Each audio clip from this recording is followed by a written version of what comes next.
can you get focused and stay focused? Knowing how to create and stay focused, I personally think is one of the most important skills that you can learn in your life. That is, if you really want to progress, if you want to achieve your goals, your objectives, and it's not about being productive only. I mean, if you're focused, you're more productive. But being focused, you can also be productive and do a lot without being really focused and achieving your goals. It's January now, and a lot of people tend to look back and say, what did I actually achieve last year? And you might have had these objectives in the previous year. Maybe you're a journalist and you wanted to be published in Forbes magazine or whatever it is, and you look back and think, no, I actually didn't get there because I did so many other things. Or maybe you wanted to be this parent spending more time with your kids, or maybe you were looking for this promotion or this different job, or you had this cool project which you really wanted to do and it didn't happen. And there could be many reasons for things not happening. However, I find that a lot of the time it's a lack of focus. If we don't really focus on what we want, we won't get there. So really super important. So maybe you already know what you want to focus on in your life, and you know your objectives, but you don't really get the gist of how do I stay focused? How do I get on but stay on it? So for those of you who might struggle with finding what to actually focus on, that's actually a simple question you can ask yourself. Line up all the things you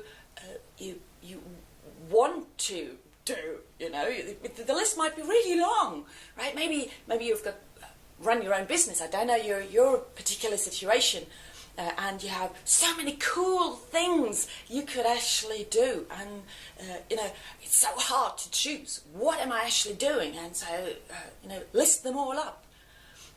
If you're in a corporate environment, there are also cool things to do, actually cool stuff and great things. List them up. So and look at them.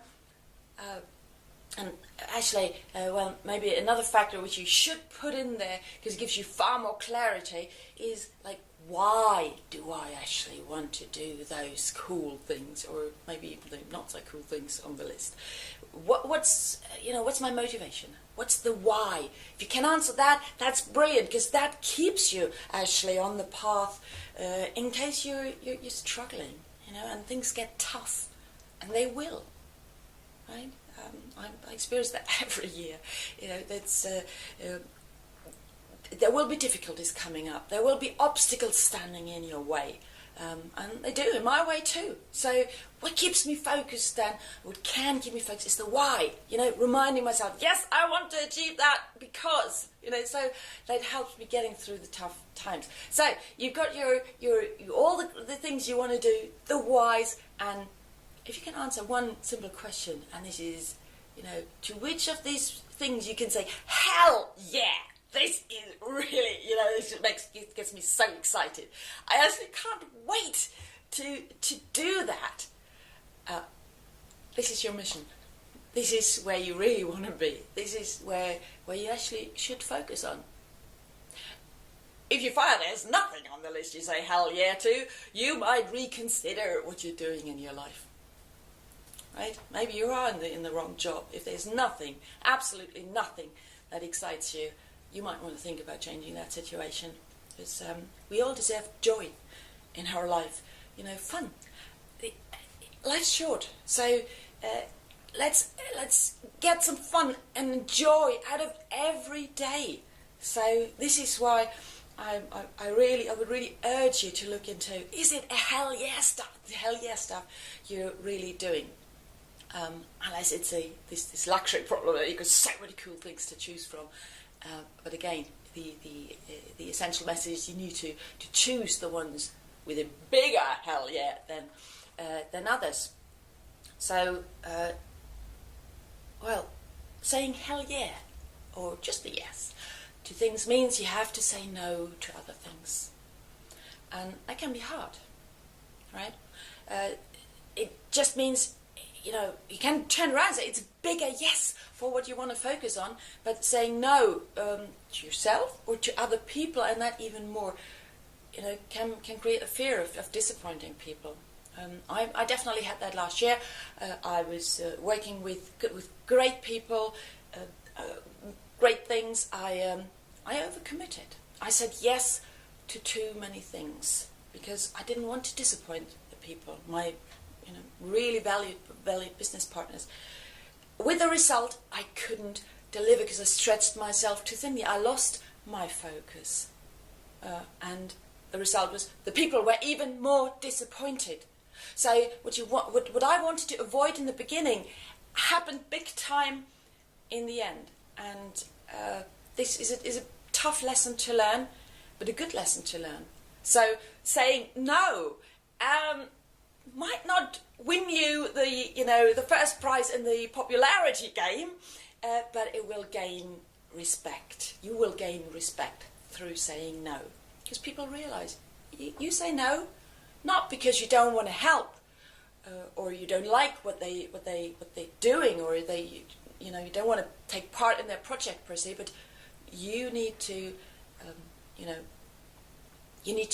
focus on what you really want to achieve, and you do it, and you're consistent with that. Somebody who I admire greatly in the self-development area goes even a step further, says, whatever comes to you, say no every time, and tell the people that you're going to consider whatever they're suggesting, and see if that aligns with your mission, and then you can still decide. But more often than not,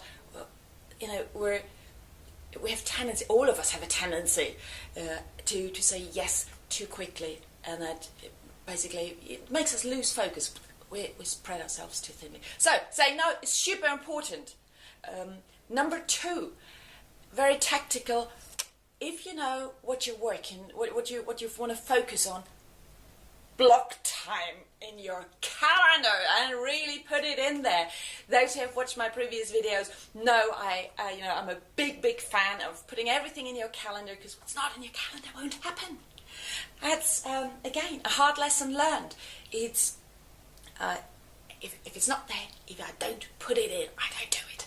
So if you can block yourself some time, I typically do like 2 hours. It really depends on what I'm doing, but if I have this objective, break it down into bits, put it into the calendar, so you can actually see a really good progress. So how do you do that? You say, hey, I'm working in an open space office, I just can't do that.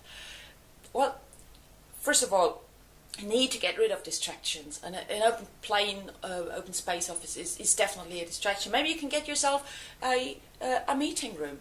Maybe you can work from the home office. Maybe you can even work in a public place. I'm not a big fan of that because that gives me distractions, but I know people who love, just taking their computer into Starbucks, and writing their stuff, working on their stuff. So whatever suits you, just do that. Find your place where you're not distracted. Get rid of all those email notifications of those, I don't know, whatever you're using, Slack and Facebook and Twitter and whatever pops up, because this is mega distraction. Do yourself a bit of a favor. If you really have these blocks of time, that's superb. You will see a great result over time. I guarantee that. For you, keep yourself energized. Because if you're really so concentrated and focused, it takes quite a lot of brain power. And, just have your water ready. So drink a glass of water every hour. Get up, breathe, get oxygen into your brain. And it'll be even a better experience. And you'll be amazed what you can actually do in these blocks of time. So, and number 3, last but not least, one of my favorites, don't multitask. It doesn't work. It's, everybody should know it by now, but still a lot of people do it. If you do many things at the same time. The psychologists actually call it task switching, because your prefrontal cortex has to switch from one task to the other continuously if you do that, right? And that can be part of our regular office routine. Somebody comes to us asking a question, the phone is ringing, there's an email popping up, and that is an incredible task for our brain. And that actually creates fatigue over the day. You might, when you've got one of those days when you come home in the evening being really, really tired. I mean, you can have had a really super productive day, but normally that even fires you up. If you have these lots of switching, these draining activities, you feel different, and I'm sure you know what I'm talking about. So. Multitasking is costly, right? It takes more time to do the same amount of work. Again, proven by studies, because if you switch all the time, in some you lose time. So please don't do that to yourself. And besides that, the level of mistakes increases. So just stop multitasking for your own sakes. Work on less and achieve more. Try it out. If you don't already have, find your objectives, find what you want to focus on, find your mission. Say hell yes to the things you really care about, right? Block time in your calendar to get the progress, to achieve it, to decrease your distractions and do what you really love. And most importantly, say no to everything else. Well, thanks a lot for listening. As always, it was an honor to serve you, and please stay inspired and become the personal leader of your life every day. Hi, thanks for watching this video, and if you liked what you saw, do me a favor and subscribe through clicking on this link attached to this video, because I'd love to help you more.